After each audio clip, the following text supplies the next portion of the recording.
বিতৰ্কৰ লগ্নেৰা MK যাদৱ এইবাৰ ৰুখত পৰিছে NGTৰ বন মন্ত্ৰালয়ৰ অনুমতি অবিহনে গেলেকী সংৰক্ষিত বনাঞ্চলৰ 28 হেক্টৰ মাটি আৰক্ষীক দিছিল MK যাদৱে।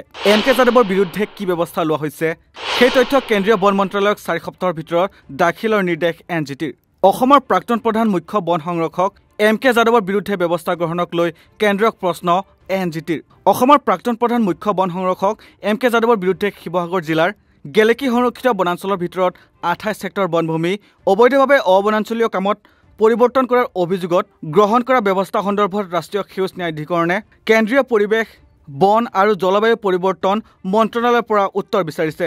ইতিমধ্যে হাইলাকান্দি জিলাৰ ইনাৰ লাইন ৰিজাৰ্ভ বনাঞ্চলৰ 44 হেক্টৰ বনাঞ্চলৰ ভূমি ডাইভাৰ্চন কৰা অনুৰূপ গোচৰৰ বাবে MK যাদৱৰ ওপৰত তদন্ত চলি আছে। গেলেকীৰ ঘটনাত তেওঁৰ বিৰুদ্ধে এনে সিদ্ধান্ত লোৱাৰ MOEFCCৰ একচেটিয়া ক্ষমতাক অতিক্ৰম নিজৰ কৰ্তৃত্বৰ অপব্যৱহাৰ কৰি বনাঞ্চলৰ মাটি অবনাঞ্চলীয় উদ্দেশ্যত পৰিৱৰ্তন কৰাৰ অভিযোগ উত্থাপন হৈছিল। কমাণ্ডো বেটেলিয়নৰ বাবে প্ৰয়োজনীয় বুলি ডাইভাৰ্চনক ন্যায্যতা প্ৰদান কৰাৰ পিছতো কোনো গছ কটা হোৱা নাছিল বুলি কৰা যাদৱৰ দাবীত NGTৰ সন্দেহৰ সন্মুখীন হৈছে। সেউজ ন্যায়াধিকৰণে আঙুলিয়াই দিছে যে অস্ত্ৰ শস্ত্ৰ আৰু গোলা বাৰুদ লৈ 800 জন কৰ্মীৰ বাবে সা সুবিধা নিৰ্মাণ কৰাটো বন সংৰক্ষণৰ নিৰ্দেশনাৰ বিৰোধী। গোচৰটো গ্ৰহণ কৰি ন্যায়িক সদস্য ন্যায়াধীশ বি অমিত স্থলেকাৰ আৰু বিশেষজ্ঞ সদস্য ডক্টৰ অৰূপ কুমাৰ ভাৰ্মাক লৈ গঠিত NGTৰ ইষ্টাৰ্ণ জোন বেঞ্চে MOEFCCক ন্যায়াধিকৰণৰ সন্মুখত বন আইন 1980 2 নং ধাৰা উলংঘা কৰি পেৰেড এৰিয়া ব্যায়াম কৰা ঠাই গুলী চালনা কৰা ঠাই পৰ্যাপ্ত আৱাস আদিৰ সৈতে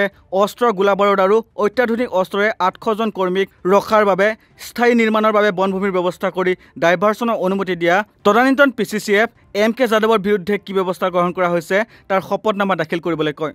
NGTৰ বিচাৰপীঠে 9 আগষ্টত গৃহীত হোৱা নিৰ্দেশত কয় যে তেওঁলোকে আচৰিত হৈছে অস্ত্ৰ শস্ত্ৰ গোলা বাৰুদ আৰু অত্যাধুনিক অস্ত্ৰধাৰী 800 জন জোৱানক শক্তিশালী স্থায়ী নিৰ্মাণৰ সৈতে ৰখা হৈছে বুলি স্বীকাৰ কৰাৰ পিছতো এইটো কেনেকৈ কৰিব পাৰিলে য'ত 2019 চনৰ নিৰ্দেশনাতে উল্লেখ কৰা হৈছে যে সকলো ৰাজ্য চৰকাৰে নিশ্চিত কৰিব লাগে যে মৌলিক মনোভাৱ আৰু বন আইন সাৰমৰ্ম হৈছে আৱাসিক ভৱন বাংলো কোৱাৰ্টাৰ আদি নিৰ্মাণৰ বাবে বনভূমিক অন্য দিশলৈ ডাইভাৰ্চন কৰা নহয়। লগতে NGTয়ে কয় যে অস্ত্ৰ শস্ত্ৰ গোলা বাৰুদ আৰু অত্যাধুনিক অস্ত্ৰ শস্ত্ৰৰে 800 জন জোৱানৰ বাবে শক্তিশালী নিৰ্মাণে বন সংৰক্ষণত প্ৰভাৱ পেলাব নে নেপেলায় সেইটো সিদ্ধান্ত লোৱাটো অসমৰ PCCFৰ কাম নহয়।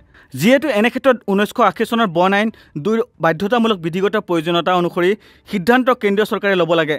PCCF অসমৰ শপতনামাত এনে কামৰ বাবে অনুমতি দিয়াৰ কোনো কথা উল্লেখ নাই। 29 মেত NGTয়ে ঠাইখন পৰিদৰ্শন কৰি শপতনামাৰ আকাৰত প্ৰতিবেদন দাখিল কৰাৰ বাবে 3জনীয়া এখন কমিটি গঠন কৰি দিছিল। পৰিদৰ্শনৰ পিছত MOEFCCৰ ভিতৰত বন আইনখনৰ বাবে দায়বদ্ধ আৰু এই গোচৰৰ বাবে নডেল বিষয়া হিচাপে নিযুক্তি পোৱা বন বিভাগৰ অতিৰিক্ত সঞ্চালক প্ৰধানগৰাকীয়ে প্ৰতিবেদন দাখিল কৰিবলগীয়া আছিল। অৱশ্যে এই নিৰ্ধাৰিত সময়ৰ ভিতৰতে কমিটিয়ে ন্যায়াধিকৰণৰ সন্মুখত কোনো প্ৰতিবেদন দাখিল কৰা নাছিল। NGTয়ে কৈছিল যে আজি 9 আগষ্ট আৰু ইতিমধ্যে 2 মাহ পাৰ হৈ গ'ল যদিও বন বিভাগৰ অতিৰিক্ত সঞ্চালক প্ৰধান MOEFCCয়ে এই ন্যায়াধিকৰণৰ সন্মুখত এনে কোনো প্ৰতিবেদন দাখিল কৰা নাই। ন্যায়াধিকৰণে প্ৰয়োজনীয় শপতনামা দাখিল কৰিবলৈ MOEFCCক অতিৰিক্ত 4 সপ্তাহৰ সময়সীমা প্ৰদান কৰিছে। এই গোচৰৰ পৰৱৰ্তী শুনানি 2024 চনৰ 4 অক্টোবৰত অনুষ্ঠিত হ'ব। News desk report north east নাও।